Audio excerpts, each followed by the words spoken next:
your plexiglass, if you don't have a metal file, since you are not necessarily not printing with the press, you can just bevel the edges by scraper and the varnisher. You can skip the metal file. Okay, you don't have to use a metal file because you are not really using an etching blanket for this. So just as long as it's not too sharp, the edges of the plate, that's fine. Okay, and then what you should do is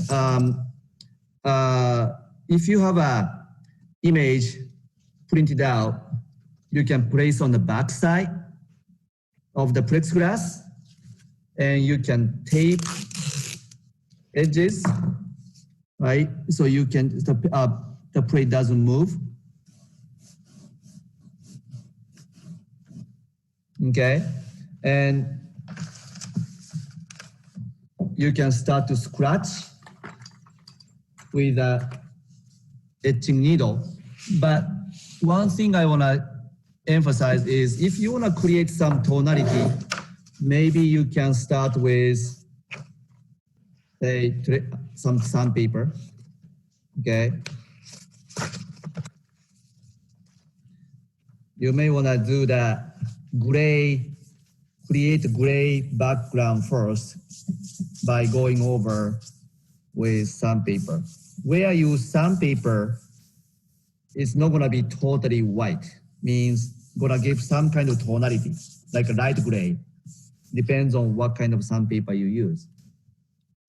Okay, and then, so you're starting with a very much like a gray background if you use sandpaper to start with. All right.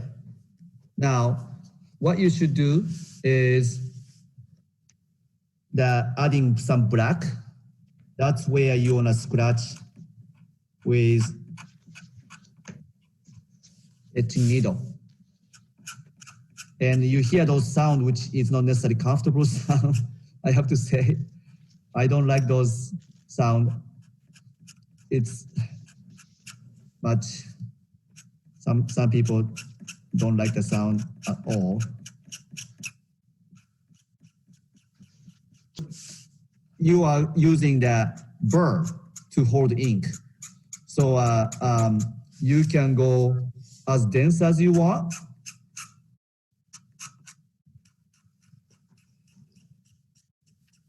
That's right. For hard ground etching, you don't want to make the etching, scratch marks to be too dense. Because if you make the scratch marks too dense, you won't be creating the teeth or tooth to hold ink. But dry point, if you go multiple direction and very densely, of course, you're creating more burrs to hold ink. So your area, very densely hatched area, become very dark. Okay, so creating black is relatively easy with etching needle. Now, remember, everything was sandpaper, means nowhere is white.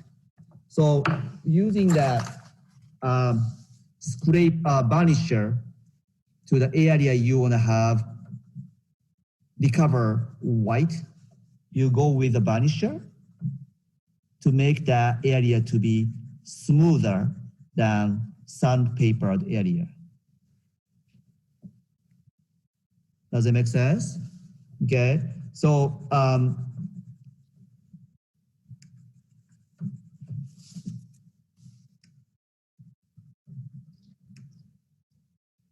you are not required to use a varnisher. In case you use sandpaper, probably some area you like to make much lighter to give a good tonal range from light to dark. Does it make sense? Okay, so I'm not necessarily printing today, but this one is my hand printed from this. It's not my work, it's my student's work. But this plexiglass had all these scratch marks, which was I was able to be able to ink it and print with by spoon and doorknob. Okay, so the paper had to be wet, and this is a 300 series, a thinner paper. I haven't tried a 400 series yet, but for now, why don't you just use a 300 series or any thinner paper so you can get used to applying the heavy pressure by spoon or doorknob. Okay, paper has to be wet for half an hour before you start to print.